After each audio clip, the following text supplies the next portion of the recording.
The streetlight flickers weakly above a narrow alley in Manila, its yellow glow spilling over cracked pavement and puddles from the evening rain.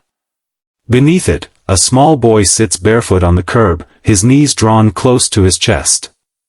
Beside him rests a wooden cart, its paint peeling and its rope handle frayed. Hanging from it are bundles of Sampaguita garlands, white blossoms gone slightly brown at the edges, their fragrance still soft and sweet against the night's dust and smoke. The city hums around him, the faint wail of a jeepney's horn, the chatter of vendors closing up, the clatter of bottles rolling somewhere unseen. He watches the world pass, silhouettes of hurried strangers, their faces hidden by shadows, and feels a quiet ache settle in his chest. He counts the coins in his pocket, not many, barely enough for rice. He presses them tight in his palm, then looks up at the streetlight. Its glow trembles like it might go out any second, but still it burns. "Lord," he whispers, his voice almost lost in the wind. "If you can hear me, please don't let Mama get sick again. And if there's food tomorrow, I'll share with my sister first. Promise." He bows his head, clasping his hands tighter. The night breeze lifts the scent of Sampaguita, mingling it with the faint odor of gasoline and rain-soaked asphalt. A tricycle passes, splashing dirty water on his bare feet, but he doesn't move. For a moment, under that dim, trembling light, he feels seen, as if heaven itself has stooped low to listen. Then the wind dies, the city sighs, and the boy opens his eyes to the same flickering lamp, still holding on, still shining through the dark. The morning sun breaks through the haze, turning the gray streets of Manila into veins of gold and smoke. The boy pushes his little cart along the roadside, the Sampaguita garlands swinging gently with each step. His bare feet slap against the warm concrete, leaving faint, dusty prints. Around him, the city is alive, impatient, restless, hungry. Jeepneys roar by, their sides painted with saints and slogans. Vendors shout over one another, selling roasted corn, boiled peanuts, and fortune-laden amulets. The smell of exhaust and frying oil mixes in the air, thick and heavy. But the boy smiles anyway.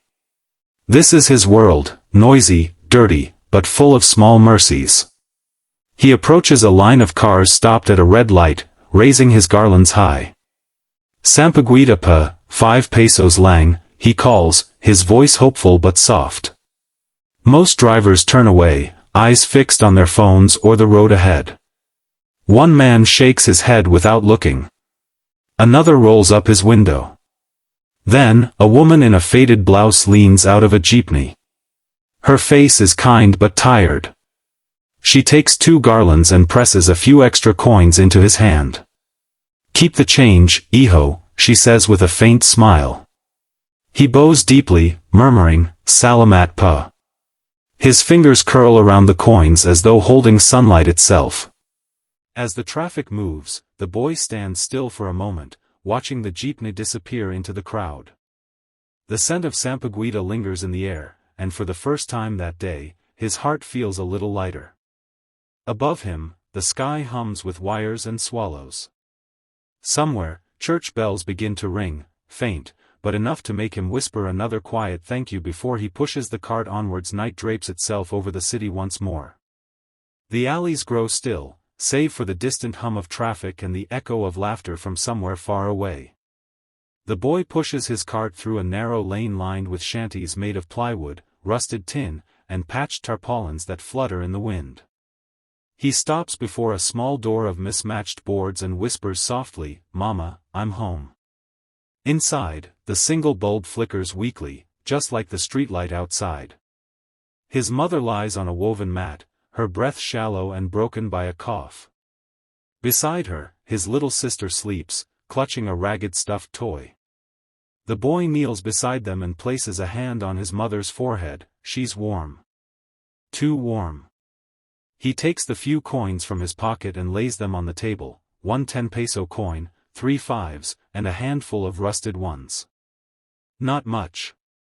Maybe enough for rice tomorrow. He glances at the small pot sitting cold on the stove and feels his stomach twist with hunger, but he doesn't complain. From a nail on the wall, he takes a half-burned candle and lights it beneath a faded image of the Virgin Mary. The flame trembles in the breeze, but it stays. He folds his hands and begins to pray, his voice soft, almost a whisper. Thank you, Lord, for letting me sell today. Please make Mama better. I don't ask for much, just rice, and maybe a little peace. The candlelight dances across the peeling walls, casting gentle shadows over the sleeping faces of his family. For a moment, the boy closes his eyes and smiles faintly. In that fragile light, poverty feels almost holy, a quiet offering, a small faith that still endures. The sky splits open with thunder. Rain falls in heavy sheets, turning the narrow streets into shallow rivers. The boy wakes to the sound of dripping through the holes in their roof. His mother and sister are still asleep, wrapped in a thin blanket. He slips on his torn slippers and runs outside, his heart pounding. The streetlight flickers madly in the storm, its glow fractured by rain. The Sampaguita cart, his only source of income, stands at the corner, the garlands trembling in the wind. Without thinking, he dashes through the floodwater to reach it. Mama needs the medicine, he whispers to himself, gripping the cart's handle. The water rises to his knees, murky and cold. A gust of wind rips the garlands from their hooks, white petals scatter like ghosts across the street. He lunges to catch them, slipping hard onto the wet pavement. For a moment, he lies still, staring up at the dark sky. Lightning flares, painting the alley in silver light. The streetlight above him buzzes, then steadies, dim but unyielding. Its glow lands gently on the boy's face, mingling with the rain that streams down his cheeks. He sits up slowly, gathers what few garlands remain, and presses them to his chest. His breath shakes, but he doesn't cry. Instead, he looks up at that trembling light and whispers through chattering teeth, "You're still here, so I'll keep trying too." The storm roars on. Water rushes past his feet, carrying away petals and dirt alike. Yet the boy stays there beneath the flickering lamp, soaked to the bone but unmoving, a tiny figure of defiance and faith in the middle of a drowning world. The rain has stopped. The world feels washed clean, the air heavy with the smell of wet earth and Sampaguita blossoms crushed by the storm. Pale light creeps over the rooftops, turning puddles into mirrors that hold the first hints of morning. The boy stands once again beneath the streetlight, the same one that had flickered through the night, now dimming against the rising sun. His clothes are still damp, his hair matted, but his eyes are calm. The Sampaguita cart, though battered and missing a few garlands, still stands beside him. He kneels slowly, pressing his palms together. Around him, the city awakens, jeepneys rattle to life, roosters crow, and vendors begin to call out their first sales of the day. The noise builds again, but for a brief moment, he is still, a small island of silence in the sea of sound. "Thank you, Lord," he whispers, his voice low but steady. The rain stopped. The light's still here. Mama's still breathing. That's enough. He bows his head deeper, his forehead touching the wet pavement. When he lifts it, the streetlight fades fully, its duty done for the night. Above him, the sky blooms into gold. He takes a deep breath and stands, gripping the cart's handle once more. His bare feet splash through the puddles as he walks toward the main road, where life begins anew each morning. Behind him, the alley glows faintly in the dawn, the memory of that dim streetlight lingering like a quiet blessing. And as he disappears into the hum of the waking city, his small voice echoes softly in the wind, a prayer carried upward.